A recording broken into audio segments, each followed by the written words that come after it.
Ready to go? Okay.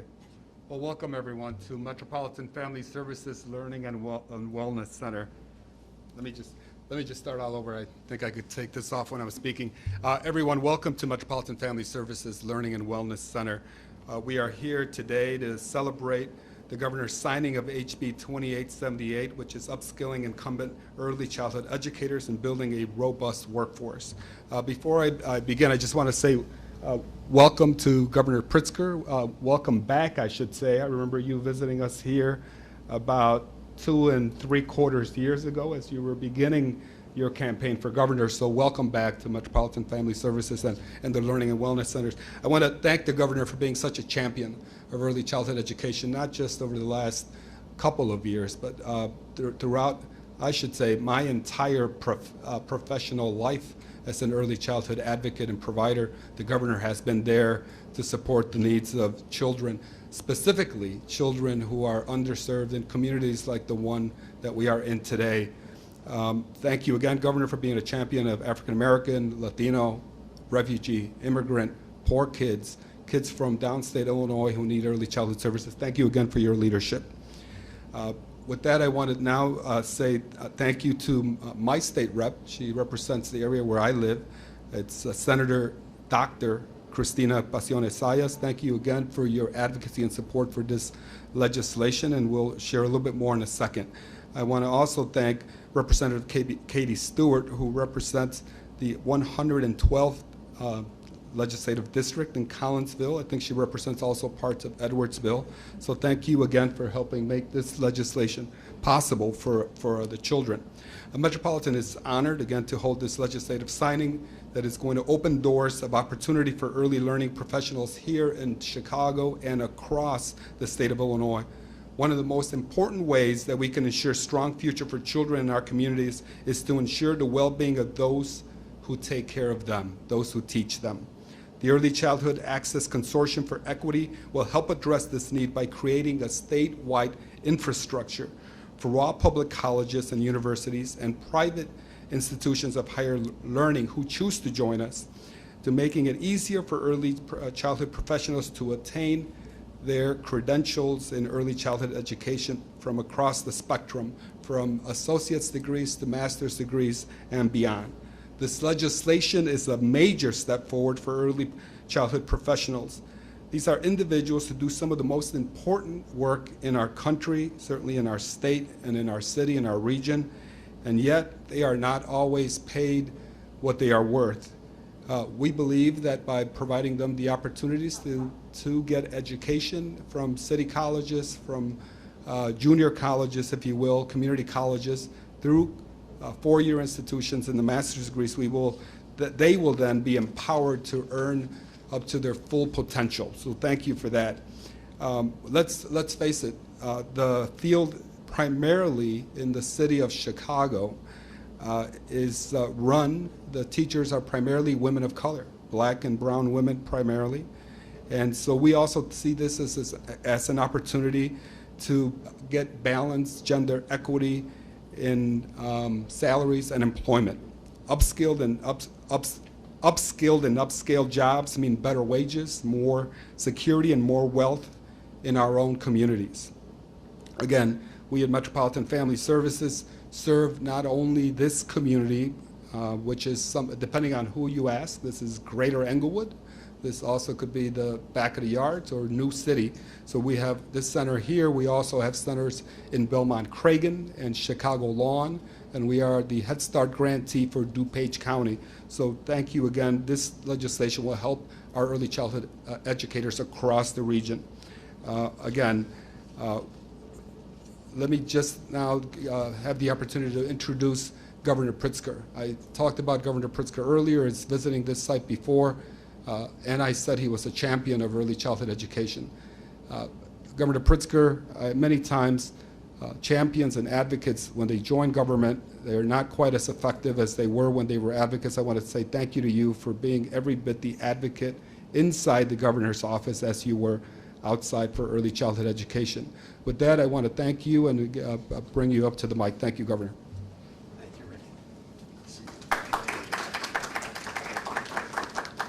Thank you very much, Rick. Thank you for hosting us, of course, here at the Center for Learning and Wellness.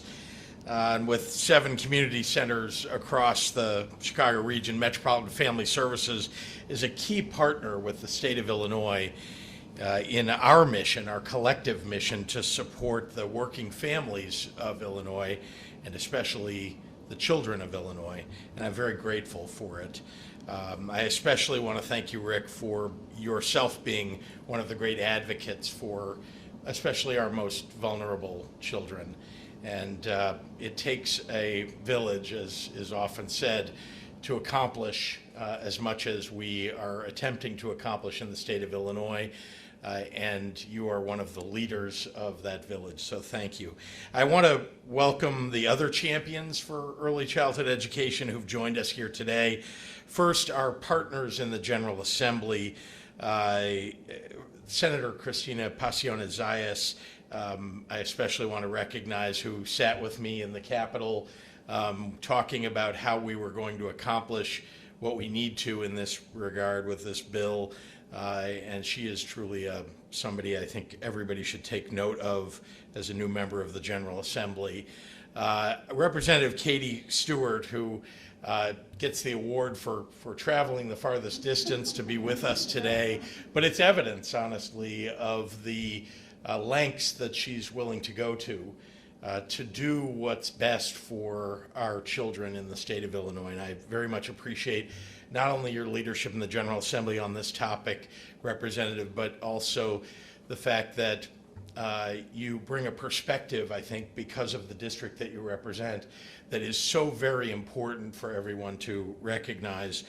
So thank you, and I know you'll no doubt talk a little bit about that. But I also want to recognize Representative Sonia Harper, who's the leader of the Illinois Legislative Black Caucus, and somebody who I have looked to for her leadership in the General Assembly, especially this session when we've accomplished so much for vulnerable families across the state of Illinois. So thank you very much to Sonia Harper.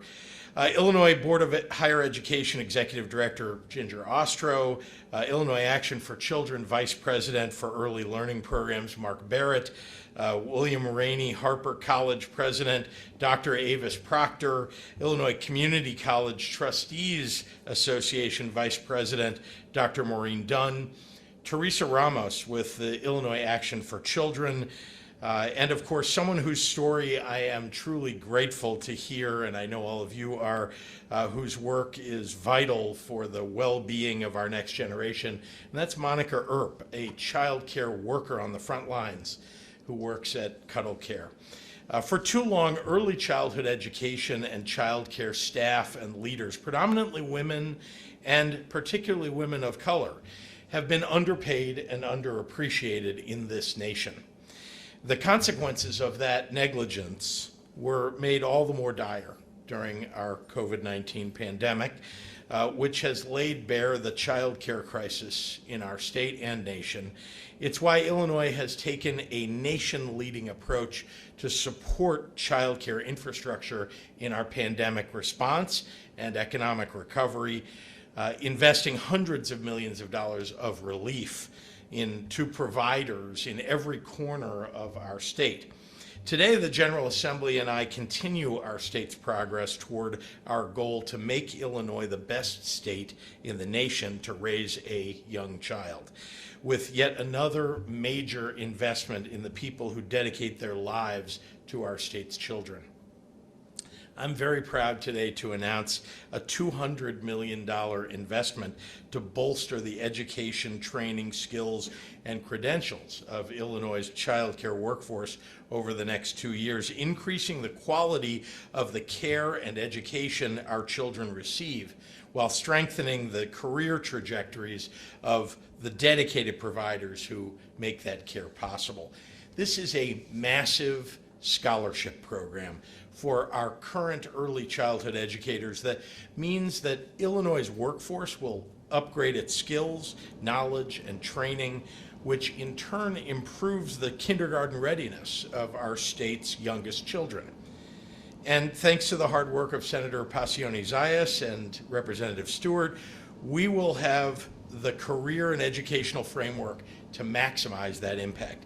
The bill that I get to sign today, and I really mean I get to, this is one you really look forward to in our state, when you can make a real difference for the generations ahead. So I am excited about it. This bill establishes the Early Childhood Access Consortium for Equity, which will bring together all Illinois public universities and community colleges that offer early childhood programs. Their goal in this consortium is to make it easier for child care workers across the state to complete degrees and additional training. The scholarships that we're funding today will reach about 5,600 child care workers and educators by 2024. People who otherwise may not have been able to complete their post-secondary degrees. So we're accomplishing three very big, very important things today, and I want you all to take note. We are improving the lives of children across the state by giving them a new level of quality, upskilling our early childhood workforce. We are providing educational opportunity for those 5,600 people to earn degrees that will advance their careers and their potential to earn. And we are advancing our pandemic economic recovery. All of these investments will pay dividends for many years to come. I came into this office 2.5 years ago with a promise and a goal to do everything possible to make Illinois the best state in the nation for families to raise young children. There was so much to be done when I showed up in office, so together with this General Assembly, we got to work. We increased payment rates to child care providers, not once, not twice, but 3 times, to bring greater fairness into the early childhood field. We've expanded eligibility for our child care assistance program by more than 15 percentage points since I came into office, making child care more affordable for literally tens of thousands more families. For many families above low income, we capped child care costs at 7% of their income, making Illinois one of the best states in the nation at supporting our families. In the interest of time, I'm not going to belabor the many investments that we've made to move toward universal preschool and provide nutrition and healthcare supports for families with young children all across Illinois, though frankly, I would love to stand up here and tell you all that we have been able to achieve and what we're aiming at. Step by step, we are making a real difference for our youngest children and their families. Step by step, that's how we will build a better Illinois. So with that, I'm very proud to turn it over to one of our state Senate's newest members, but someone who in her short time in office has accomplished so much, a leader in early childhood, again, before she showed up in public office, who has worked so hard to make this investment possible, and that's State Senator Cristina Pacione-Zayas.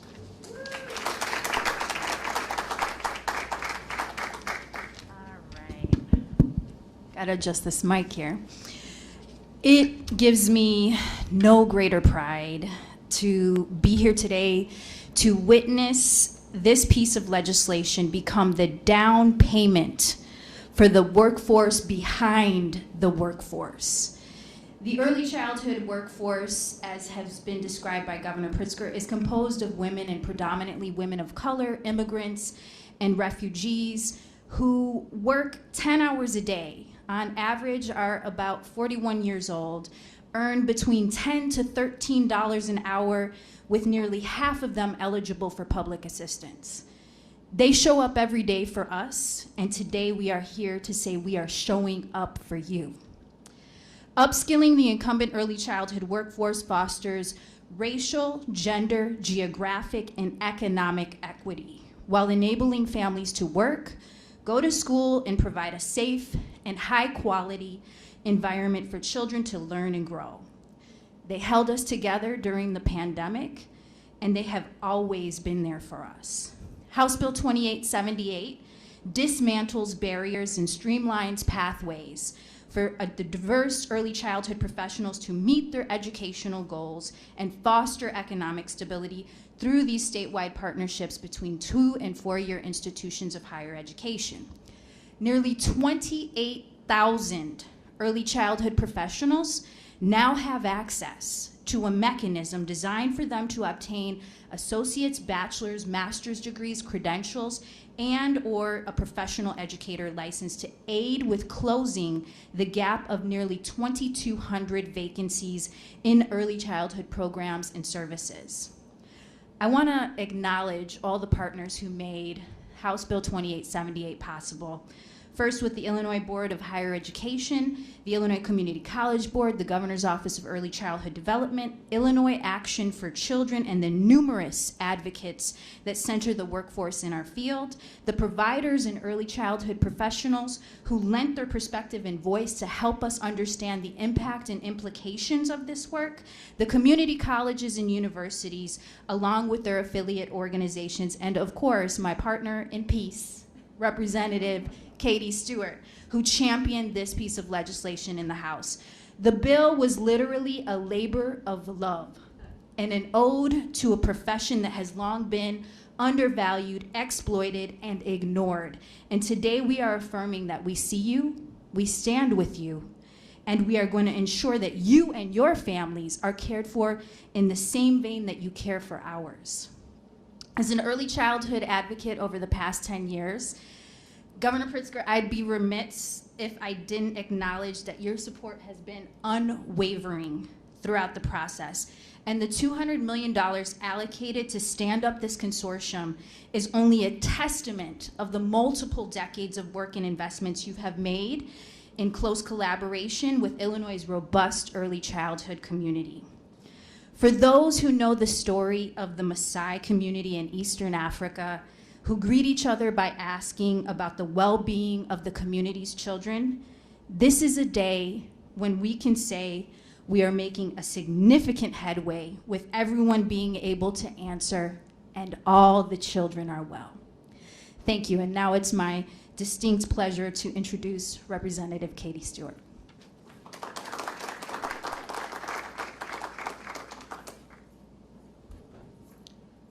Thank you. I rarely have to lift up a microphone. It is really an honor. As Governor Pritzker said, we get to work on this legislation. I was honored to be the House sponsor, and thank you very much, Senator, for allowing me to shepherd your baby through the process. As a former educator, I was always guided by a principle that my father-in-law instilled in me. When you're making decisions, it's what's best for the children. And I really believe that we are so fortunate to have a governor who really does guide himself by in making his decisions, I think, with that same mantra. So, Governor, I have to thank you. I can't count how many times I've been thanking you for getting it, for understanding the importance of education at all levels, and that our investments in early childhood education pay off as we go through the levels of education all the way through higher education.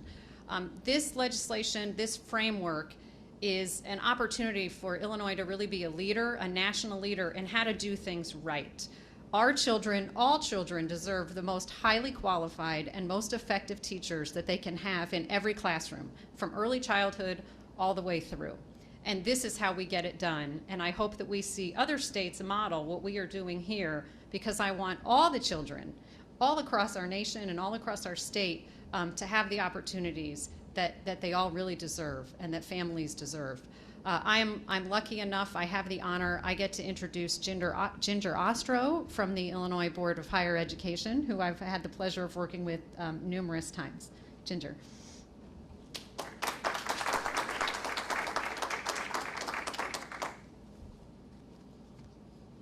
Thank you. I'm thrilled to be here as the governor announces the state's $200 million investment in the child care workforce, and to witness the launch of the consortium, which will help our early childhood educators access higher education in ways that are supportive and designed to meet their needs as working adults. Through this legislation, we will see our community colleges and public universities come together to make sure that courses are offered at times, locations, and formats that serve our early childhood educators without them having to travel far to take courses or to miss hours of work. Students can transfer their early childhood associate degrees, including an AAS, to four-year institutions seamlessly.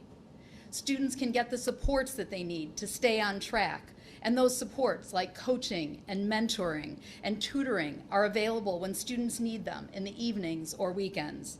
And the tremendous financial support that the governor is providing will ensure that students have easy access to scholarships for tuition and fees, plus books, childcare, and transportation, and other costs that can be a barrier to staying the course towards a degree. This is what our early childhood teachers told us they want. They want opportunities to grow and learn, but they want to be able to do it while still teaching, caring for their families, and supporting their communities. Through this program, we will make all that possible. Last month, the Illinois Board of Higher Education adopted a new strategic plan called A Thriving Illinois: Higher Education Paths to Equity, Sustainability, and Growth. The consortium is a key strategy to achieving our goals because we need a strong early childhood workforce for Illinois to thrive. Thank you. Now I'll turn it over to Mark Barrett.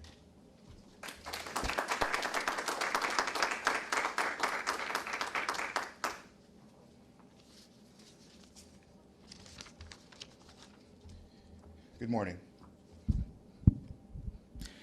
My name is Mark Barrett. I'm the Vice President of Early Learning Programs at Illinois Action for Children. Illinois Action for Children is thrilled with the enactment of this legislation. For years, we have struggled to hire teachers for our early child care centers in the south suburbs. Despite having strong salaries, benefits, and even offering hiring bonuses, we have had limited success at filling vacancies for lead teachers. That's because for aspiring teachers, the path to degree and certification is too long, too convoluted, and too expensive. This bill is a game changer. It unites 2-year and 4-year universities to serve the incumbent childcare workforce like never before. Focusing higher ed on an ambitious goal for serving educators already in the profession, most of whom are women and many of whom are women of color, is a bold step in advancing racial and economic equity. It is a step to ensure that our Black, Latinx, and Asian workforce is not left behind. Childcare educators are essential to our economy and to ensuring parents and families can go to work. But they are also brain builders, entrusted to support babies' brains in their most formative years. This bill prioritizes these brain builders and ensures families that Illinois cares about quality early education. Thank you, Governor Pritzker, Senator Pacione-Zayas, and everyone for your leadership. And next, I'd like to introduce Dr. Avis Proctor.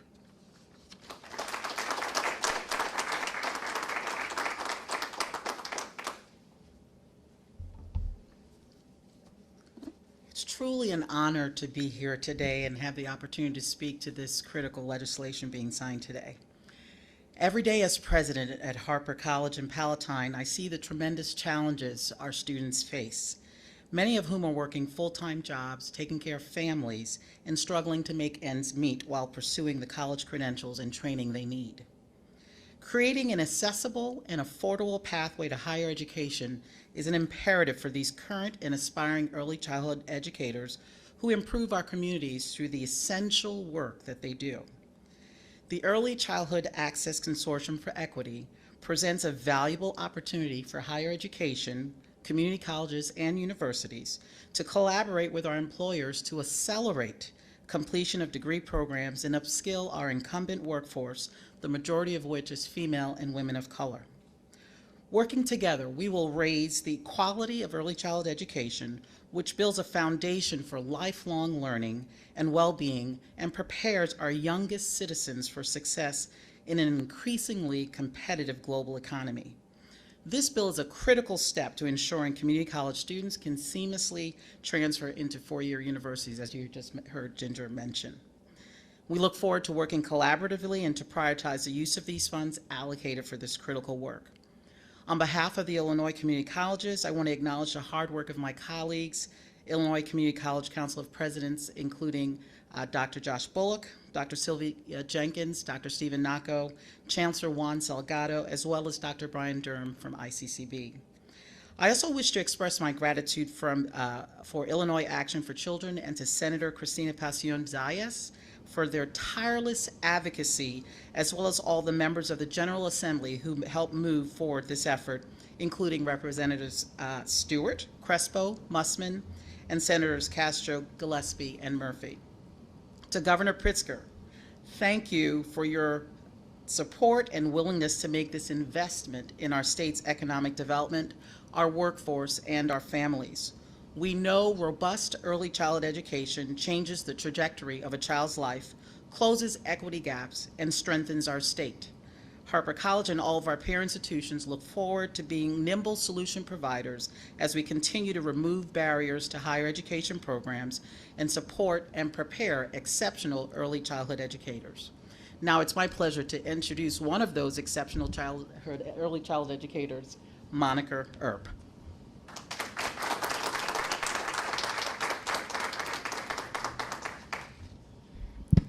Hello, good morning. My name is Monica Earp, and I am a teacher at the Cuddle Care Child Care Center in Riverdale. I have been in early childhood education since 2014 when I participated in a homeless program for the youth, and I got a temporary summer job with Cuddle Care. In January of 2015, my boss called me up and asked me if I would like a permanent job. Of course I said yes. I was so happy. Rochelle helped me become a teacher to get my Child Development Associate credential so that I could be a lead teacher without getting my degree. She has mentored and coached me the last several years, but I continue to want to get my degree. A few years ago, I took some classes as part of a cohort, but it was hard to work full-time, go to school, and pay for tuition. I'm excited about the opportunity to go back to school with free tuition and increased flexibility to take courses in the way that work for me. Thank you. Now, Governor, if you would like to come up and sign the bill.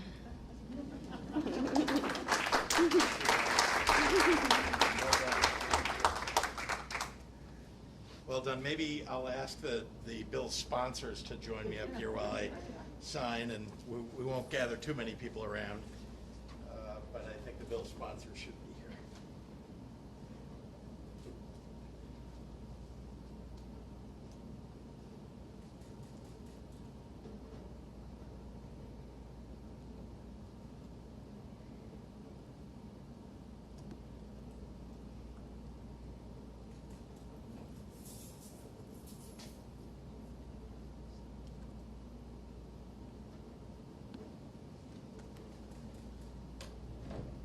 What if we hold this together?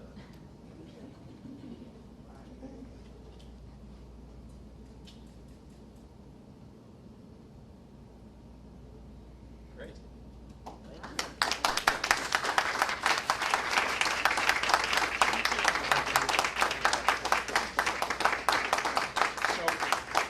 I'm happy to take, I see at least one member of the media here. Happy to take any questions you may have, and of course the bill's sponsors may be helpful as well. Governor, I asked you earlier about constitution, but I want to ask you about masks in schools here. I know you talked a little bit about it yesterday, but there are a lot of frustrated parents out there who are looking to the state for some guidance, saying it's kind of a wild, wild west out here with school districts being allowed to decide on their own whether to have masks mandates. Why don't you take action at the state level to just make it a lot safer and simpler for students and for parents?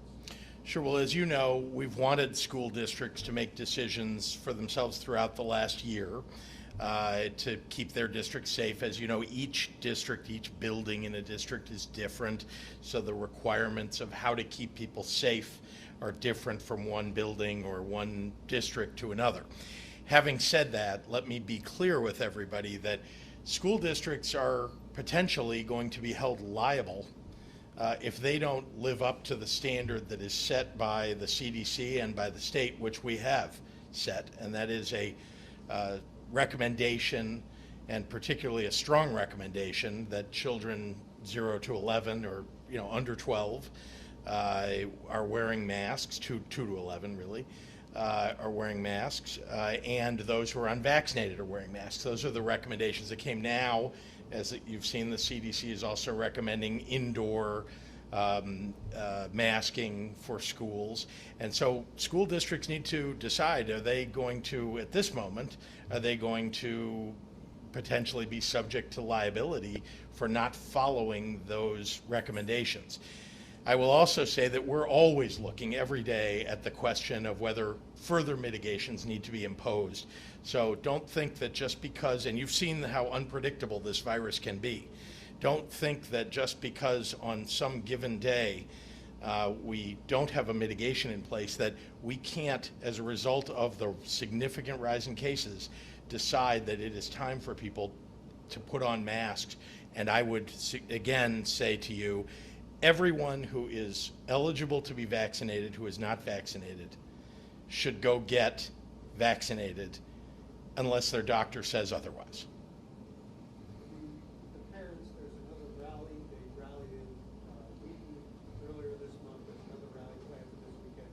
They're saying that you're considering the lives of school children expendable by not mandating masks. Well, that's unfair. I will tell you that there are also people who are protesting because they think masks are something that you shouldn't wear in schools.